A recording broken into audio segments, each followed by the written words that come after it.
由哈蘭出發，行到今日呢一章，24年過咗啦。神應許亞伯拉罕要成為大國，但係佢同撒拉仲未能夠生出一個兒子。創世記18章14節係今日嘅焦點。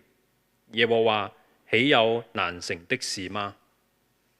呢一句嘅說話非常響亮，但係映照喺亞伯拉罕同埋撒拉嘅生命裏邊，卻係顯出我哋人有好多嘅軟弱。24年前，你為咗啲咩事祈禱啊？如果嗰時候你已經信主，你喺嗰時候嘅禱告今天成就咗未啊？或者你依然等緊神為你做啲咩事呢？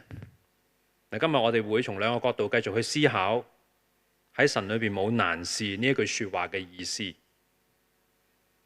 創世記嘅18章一開始就話俾我哋聽，神又向亞伯拉罕顯現，講又向，因為17章1節都係話耶和華向佢顯現嘅，所以喺呢一度呢一節呢一句應該係呢一個篇章嘅標題，係俾我哋讀者睇嘅。但係亞伯拉罕未知道佢將要遇到嘅係咩人。呢一次嘅顯現同之前都唔同，之前係聲音啦、異象啦、神突然嘅特別嘅顯現啦，但係今次係用人嘅形象出現喺佢眼前。第一節嘅經文下半嗰度講，亞伯拉罕坐喺帳棚門口，嗰個時候天好熱，正熱，即係最熱嘅時候，任何人都做唔到嘢嘅，個溫度太高啦。喺帳幕裏邊都好高溫，佢要喺樹蔭下喺帳幕門口去唞暑。呢一幕其實好反映到佢嘅心情，就好似過去嗰24年，佢一路等待上帝所做嘅事，佢用盡各種嘅方法都未能夠得到一個屬於佢同撒拉嘅兒子。而家咩都冇得做啦，坐咗喺度，坐咗喺度。佢坐喺萬里橡樹嗰度，嗰度係佢紮營好耐嘅地方，係佢生命裏邊一個重要嘅家。不過呢啲樹唔係屬於佢嘅，係佢一個亞摩利人朋友嘅，佢喺嗰度寄居好耐啦。呢啲樹好高大，高度可以最高去到25米。想象下幾高咯？你幾高啊？1.5至2米之間啦，25米都唔矮啊！而且呢啲樹通常去到5米咁高之上先至開始分枝，變咗呢，你就可以真係喺呢個樹底下搭帳幕咯。呢啲樹通常好長命，喐下就1000年噶啦，所以常常都成為聖經裏邊一啲嘅地標。喺呢棵樹底下，亞伯拉罕幾時又再見到上帝呢一種嘅顯現呢？17章嗰度話亞伯拉罕係99歲，去到21章以撒出生，佢係100歲，而喺呢一刻撒拉仲未懷孕，咁即係話呢件事啱啱喺17章發生嗰一紮割禮之後嘅事嘅幾個星期裏邊發生嘅啫。猶太拉比甚至推論，因為亞伯拉罕喺17章啱啱接受割禮，神係特登嚟探病啊，探亞伯拉罕佢呢個朋友。從亞伯拉罕嘅角度嚟睇，佢見到嘅呢3個人係真真實實路經呢個地方嘅旅行嘅人啦。好多早期教會認為，以一個人嘅形象出現，係道成肉身之前嘅耶穌基督或者聖子。留心，見到3，唔好隨便話3為一體咯。至少從後來嘅經文知道，有一位就講，佢會再返嚟，佢會讓事情成就，嗰位肯定係上主耶和華自己啦。另外2位呢，過多1章，佢哋去咗所多瑪，你記得咯？嗰2個去所多瑪嘅係天使，要救羅德一家。總之，亞伯拉罕喺呢一刻其實未認出呢啲訪客嘅身份，不過佢就接待咗佢哋啦。嗱，今日我哋喺香港呢個接待款待嘅文化好薄弱嘅啫。大家好注重大家嘅邊界，晚堂最好啦，可以坐得好疏嘅，唔使黐住隔離嗰個。係啊，我哋香港人好緊張嗰個界線，甚至我哋社交禮儀咧係點到即止。你明白我哋有一個咧特別嘅訓練，好小心接受人哋請你食飯啊，或者送禮啊。點解啊？我哋有幾十年嘅 ICAC 嘅訓練啊。不過同時咧，呢一種我哋唔係好小心啊，唔係好理解到聖經裏邊呢一種嘅接待文化嘅。喺古代近東，佢哋係要咁樣去接待嘅，好強嘅款待嘅傳統。因為佢哋嘅生存，佢哋活喺一個比較乾旱嘅地方，有啲甚至係沙漠地帶，由一個地方去另一個地方，中途好遠，冇乜食物嘅補給，冇乜水嘅補給，遇到有人接待你，係佢哋生存嘅關鍵。亞伯拉罕接待呢三個路人，當佢一睇見佢哋，經文話佢就跑去迎接佢哋，佢俯伏喺地，亦都話要幫佢哋洗腳，仲話要提供佢哋咧嘢食。提供咗啦，仲要企喺佢哋旁邊睇住佢哋食完，成個侍應咁啊！呢啲係典型嘅近東嘅待客之道，佢哋係咁樣對待客人嘅。但係佢嘅接待依然係好特別啊！留心啊，99歲嘅老人家跑喎，急忙去做呢樣嘢喎。佢仲係一族之長，手下有318個男丁。使咩佢自己做啊？但係佢卻係親自去攞呢樣，預備嗰樣，招呼呢樣。佢仲衝入去同佢嗰位都幾堅強嘅90歲嘅太太撒拉講：而家快啲烤3個餅，唔係啊，係攞3細亞細麵做餅啊，唔係3個餅。1細亞有幾重呢？1細亞大約係10公斤，咁我查過，1公斤麵粉可以做到幾多麵包呢？咁大約係咁多啦，30倍，食唔到咁多係嘛？總唔知係好豐盛、好豐盛嘅一餐。我認識一個長輩，每次喺屋企去食飯，都唔係一味嘅款待嘅，6、7、8味、10味閒閒地，食到已經飽啦，佢總係會有機會就話。啱啱有邊個俾咗啲嘢我，好特別㗎，試少少啊，好啊，一大盤又嚟咗啦，食唔食生果啊？好飽啦，食啲啦，食啲橙啦，好啦好啦，又切咗3、4個，口渴啦，1樽、2樽、3樽啊，飲完果汁跟住飲茶，飲完茶咧又飲啲咩甜品，哇，總唔知捧住個肚走，非常熱情，非常禮待，佢嘅少少係我平時正餐嘅一大碟。亞伯拉罕都話我攞少少，攞咗咁多出嚟。佢仲要攞喺特殊場合先食嘅肉，劏咗一隻上好嘅小牛，攞咗奶油同奶嚟，總唔知非常豐盛地去供應呢3個路過嘅人。你可能話，亞伯拉罕知道呢3個客人特別啦，係神自己啊。第3節佢咪話咯，我主我若喺你眼前蒙恩，咁啊。佢知道係上主啊，咁啊英文譯本容易啲睇到噶。英文譯本呢度嗰個我主咧係細楷 L， 佢只係意味住咧平時我哋稱呼人先生小姐阿 Sir、Madam 咁樣嘅意思嘅咋。好明顯佢對呢一班嘅陌生人好禮貌，但係佢要到呢一章嘅後半，由神自己揭露佢嘅説話當中透露到，原來係神自己嚟揾佢。新約希伯來書13章2節就一句咁嘅說話，佢接待咗天使，有人接待咗客旅就接待咗天使。新約好多嘅人都將呢一句係指呢一度係講緊亞伯拉罕嘅故事啊。喺佢接待嘅時候，佢好勤力，非常好，用盡佢嘅愛心去接待。唔單止咁，佢真係99歲嗰對眼都好銳利。佢睇嘢其實好準嘅，常常為未來計劃㗎。前面嗰啲事其實都係佢用自己嘅方法去計劃唔同嘅事情。佢留意到呢3個人，於是佢熱情款待、慷慨招待、親力親為、親自主理呢一場招待嘅盛宴。咁咪壓中大寶咯，招呼到上帝自己喎。新約呢一節經文解得好，不知不覺佢唔知嘅，佢唔知嘅。弟兄姊妹，佢嘅呢一種非一般嘅款待唔係佢蒙恩嘅來源啊！呢一段經文唔係叫你學呢樣嘢，甚至亞伯拉罕嘅殷勤都唔係令佢得福嘅主要原因。唔係令到佢咧24年都生唔出一個兒子呢件咁困難嘅事有突破嘅轉機。一切都係神自己嘅作為。弟兄姊妹，殷勤服侍唔係為咗換上帝俾恩典你啊！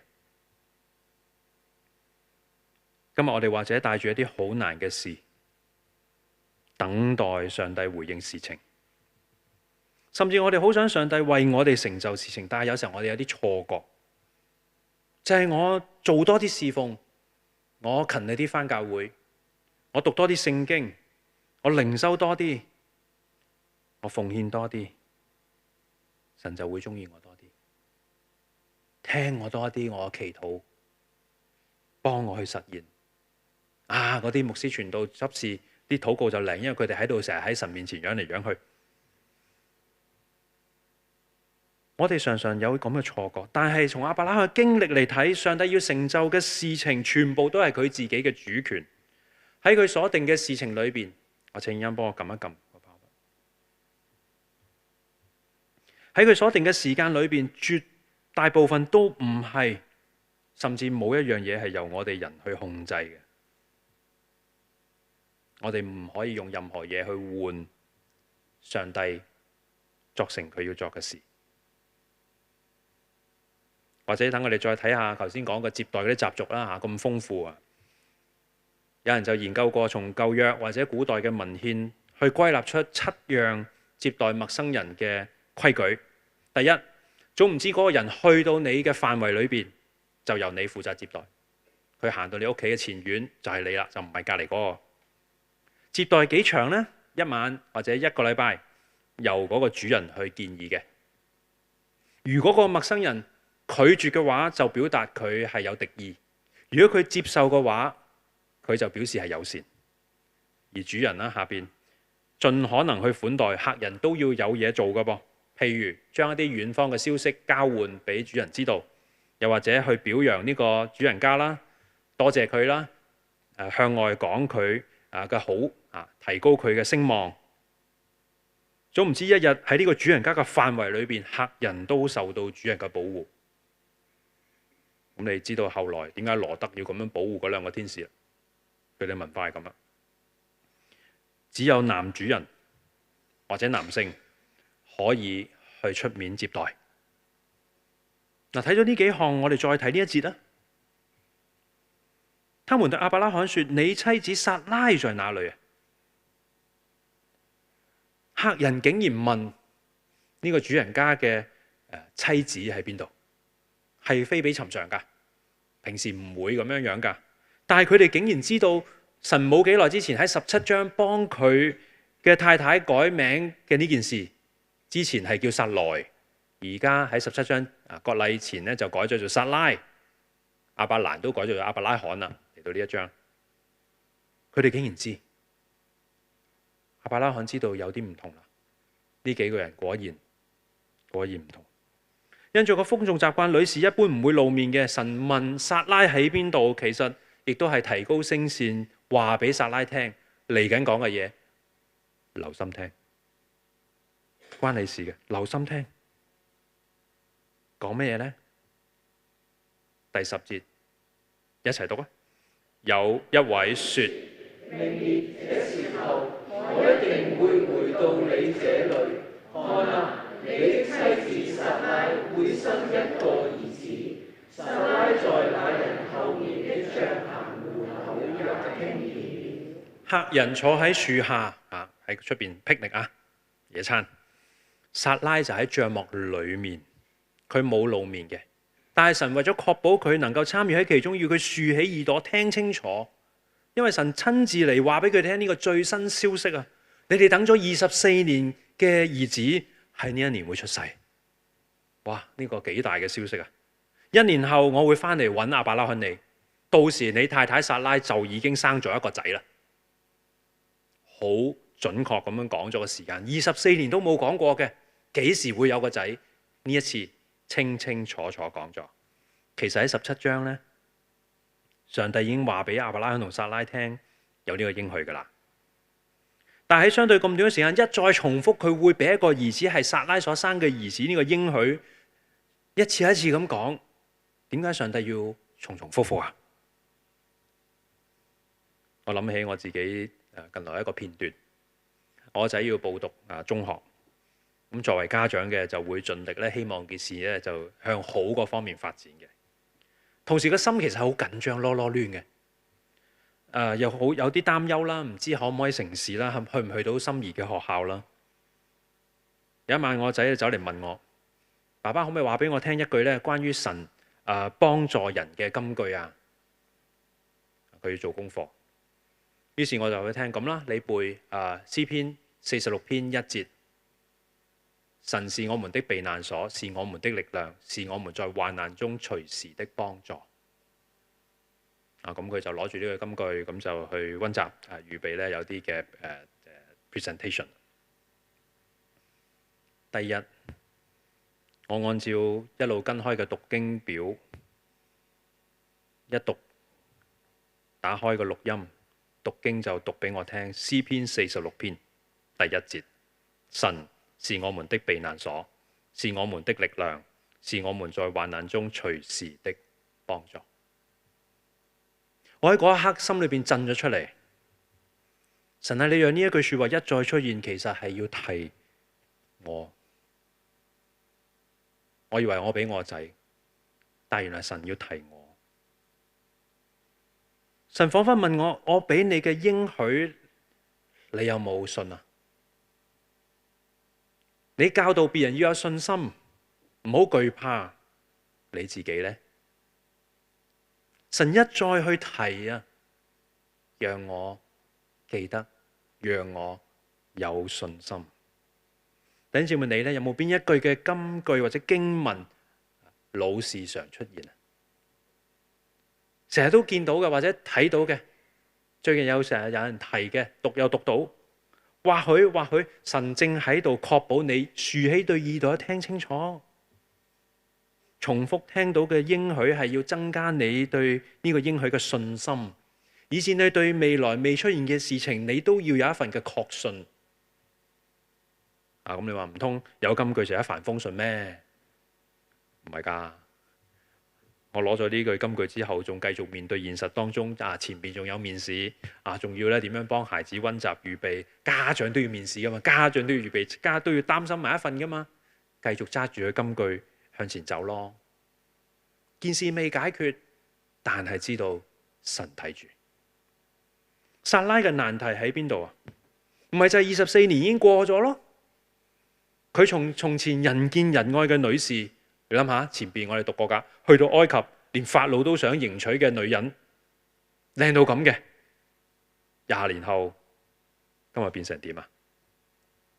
撒拉自己知啊，我已經衰老，我個老公都老啦，冇可能有呢啲事㗎啦。人嘅機能已經完全衰退，冇辦法啦。你話我會懷孕，1年內有兒子，點可能啊？我哋兩個都太老啦，冇可能再好似後生嗰時候咁啊！佢講下講下，諗下自己忍唔住偷笑啊！佢喺帳幕裏邊、心裏邊偷笑。聖經話冇笑出聲噶。不過問佢呢句嘅說話，或者講緊呢件事嘅係神自己嘛？神聽到佢嘅心聲，冇嘢瞞得過神嘅。所以神咪同亞伯拉罕講啦，喺樹下，撒拉做咩偷笑啊？亞伯拉罕聽唔到嘅，神聽到。佢點解講話我已經年老，真係可以生咩？撒拉話我冇笑啊，神話你有。神要撒拉面對佢自己嘅不信，佢逼到撒拉埋牆啊！喺17章其實處理咗亞伯拉罕一次嘅不信，嗰時候神講同樣嘅事情，亞伯拉罕都偷笑，神喺嗰度對付咗佢啦。今天18章呢一度。係要處理埋撒拉嘅部分。撒拉唔信，所以偷笑，冇可能嘅，點可能啊？邊有呢種道理㗎？神冇因為佢笑就收翻嘅應許。你笑，算啦，我唔俾你啦。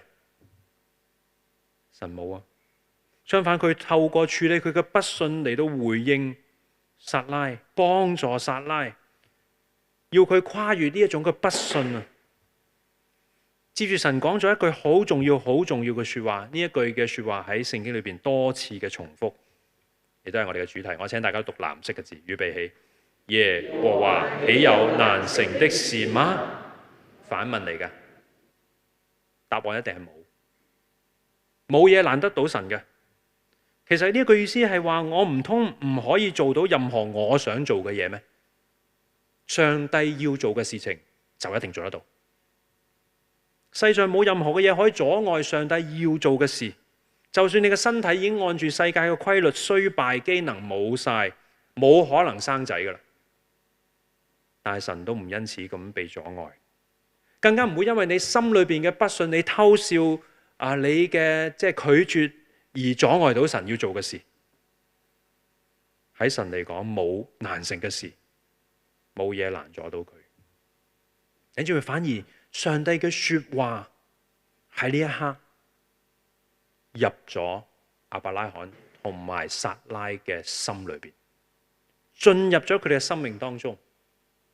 唔單止係一句說話，神嘅說話大有能力係更新埋佢哋嘅身心。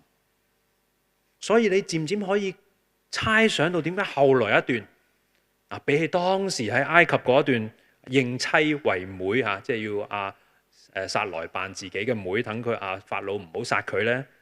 嗰個20年前噶啦，嗰時候撒萊都有驚人美貌 OK， 但係20年後佢係90歲嘅老太婆，點解突然間喺2章之後又有當地嘅王亞比米勒又睇中呢個咁靚嘅撒拉90歲？點解？有冇一個可能係因為喺呢一刻上帝已經回復佢嘅身體機能啊，可以再次懷孕啊嘛？亞伯拉罕可以再次讓撒拉懷孕，甚至連帶個樣可能都有改變喎，變得凍齡。哇！姊妹聽到好咯，如果喺我身上神啊，你冇難成嘅事好啦，弟兄都話要，我都要啊。弟兄話俾翻啲頭髮我啊。要話豈有難成嘅事？冇啊！到咗鎖定嘅時候，神再講一次，我必回到你呢度。